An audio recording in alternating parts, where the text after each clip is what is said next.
ఇంకొక విషయం ఏంటంటే తెలంగాణపై పచ్చపత్రిక విషపు రాతలు. నాడు తెలంగాణకు నీళ్ళెందుకంటూ రోతరాతలు.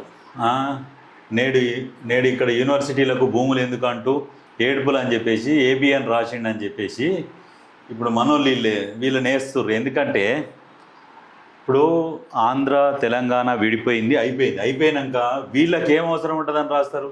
వీళ్ళు రాయరు. కాకపోతే ఏంటంటే మన కేసీఆర్ ఇంటర్నల్ ఒప్పందం వీళ్ళతో చెప్తాడు, చెప్పించి రెచ్చగొట్టాలి.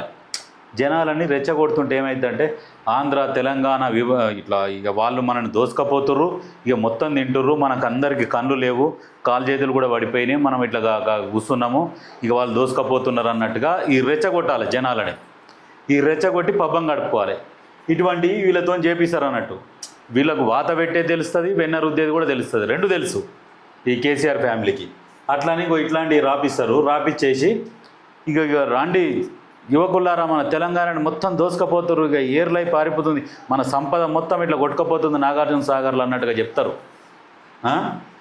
ఇట్లాంటివి రెచ్చగొట్టి ఈ మూతిగా చెప్తుంటారు అన్నట్టు. వీళ్ళు మన సెంట్రల్ యూనివర్సిటీలో కూడా ఇవి చచ్చిపోయినాయి, అవి చచ్చిపోయినాయి, జింకలు చచ్చిపోయినాయి, సావులతోని రాజకీయం చేయడంలో బీఆర్ఎస్ అంత దిట్ట ఇంకొకరు లేరు. ఉద్యమం సమయంలో ఎంతమంది సూసైడ్ చేసుకుర్రు, ఎంతమంది చంపబడ్డారు.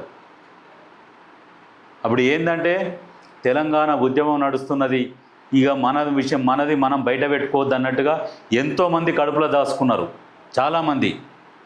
వీళ్ళు చేసిన అరాజకాలు, ఈయన దీక్ష విరమించి కూడా ఈయన జ్యూసులు తాగి ఇడ్లీ తిని దొంగ దీక్ష చేసినా కానీ చుట్టూ ఉన్నోళ్ళు అధికారులు కూడా కడుపులో పెట్టుకున్నారు.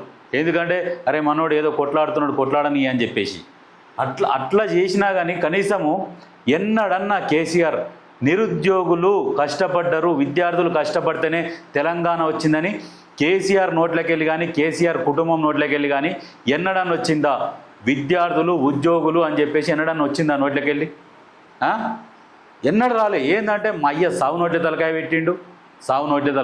ఇదే కానీ ఎన్నడన్నా మీ బతుకు ఒక్క రోజన్నా విద్యార్థులు కష్టపడ్డారు, ఎంతోమంది అమరులు అయ్యారు, అమరవీరుల వల్ల తెలంగాణ వచ్చింది, ఉద్యోగస్తులు కూడా సబ్బండ వర్గాలు పోరాడితేనే తెలంగాణ వచ్చిందని ఎన్నడన్నా చెప్పాడు. ఎందుకంటే ఈయన కిరీటం పడిపోతుంది. ఎంతసేపటికి వీళ్ళ పత్రికలలో వీళ్ళ సోషల్ మీడియాలలో ఇదే ప్రచారం ఉండాలి, కేసీఆర్ ఒక్కడే కష్టపడ్డాడు అనేది. ఇట్లా దాన్ని ప్రచారం చేస్తారు, అది విష ప్రచారం. కేసీఆర్ ఒక్కడు కష్టపడితే తెలంగాణ వస్తుందా? తెలంగాణ ఇచ్చినప్పుడే లేడు, ఆ పార్లమెంట్లో కూడా లేడు. ఏడాదాగిపోయినాడు, పార్లమెంట్లో ఉన్నాడా? లేడు. తెలంగాణ ఇస్తున్నాము, ఎందుకు ఇవ్వాలి ఎందుకు ఇవ్వద్దు అని చెప్పేసి చర్చలు నడుస్తున్నప్పుడు ఈయన పోయి ఫామ్ హౌస్లో వండుకున్నాడు. ఇంకా మళ్ళీ ఏమనంటే నేను సావు నోట్ల తలకాయ పెట్టినా అయిపోవు సావు నోట్ల. ఒక్కడన్నా మీ దాంట్లోడన్నా చచ్చిండా? గచ్చిబౌలి భూములు ఎస్సీయువే CCLAకు 2012లోనే కలెక్టర్ లేఖ. మరి ఎన్నడూ చెప్పరైతే మరి ఇది ముచ్చట బయటికి రాకపోయా? పరిశీలించేందుకు ఏది గచ్చిబౌలిలో 400 ఎకరాల భూమిని పరిశీలించేందుకు పర్యావరణ అటవీ శాఖల కేంద్ర సాధికారిక కమిటీ HCను సందర్శించింది, క్షేత్రస్థాయిలో పరిశీలన చేసింది. ఈ నేపథ్యంలో మాజీ మంత్రి బరాస ఎమ్మెల్యే హరీష్ రావు నేతృత్వంలోని బృందం కమిటీతో భేటీ అయింది. గచ్చిబౌలి భూముల వ్యవహారంలో డాక్యుమెంట్లు, విజువల్స్తో కూడిన నివేదికను బరాస బృందం కమిటీకి అందించింది. అనంతరం తెలంగాణ భవన్లో నిర్వహించిన మీడియా సమావేశంలో హరీష్ రావు మాట్లాడు, వాల్టా చట్ట ప్రకారం చెట్లు కొట్టాలంటే ముందస్తు అనుమతి తీసుకోవాలి. ఇందుకోసం ఆన్లైన్లో దరఖాస్తు చేసుకోవాల్సి ఉంటుంది.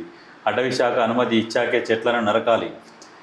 అసలు అటవీ శాఖ అనుమతి ఇవ్వాలి కరెక్టే, కానీ అవి ప్రభుత్వ భూములు అని చెప్తున్నారు. వీళ్ళకి దీనికి సంబంధించిన భూములు వాళ్ళకి ఇచ్చిర్రు, భూ బదలాయింపు అయిపోయింది, ప్రభుత్వ భూములే కాబట్టి TGICకి కట్టబెట్టిరు కాబట్టే వీళ్ళు చెట్లు కొట్టడం స్టార్ట్ చేసిరు. అటవీ శాఖ భూములు అయితే పర్మిషన్ తీసుకోవాలి. ఇప్పుడు మీరు 12,12,000 చెట్లు కొట్టిర్రు, మరి ఇట్లనే ముందస్తు పర్మిషన్ తీసుకొని ప్రజలకు కూడా ఆ విషయం చేరవేర్చిరా? ఎక్కడన్నా ప్రజలకు తెలిసిందా మీరు చెట్లు కొడుతున్నామని చెప్పేసి? ఏం లేదు, పోతూనే ఉండాలి. ఒక్కటేసారి ఏది దొంగలు గిట్ల పడ్డాడు ఒక్కటేసారి తెల్లారేసరికి గుట్టలు మాయమైనాయి.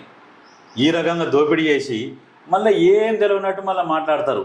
ఇప్పుడు వరంగల్ మీటింగ్కు ఇప్పుడు ఏది వరంగల్లో వీళ్ళది 25 సంవత్సరాలది వజ్రోత్సవం ఏదో పెట్టుకుంటున్నారు కదా, దానికి ఎవరిని ఇప్పుడు ఇన్ఛార్జిగా ఈయన ఉండే హరీష్ రావు ఉండే, ఈయనను తీసేసి మళ్ళీ కేటీఆర్ని పెట్టిరు.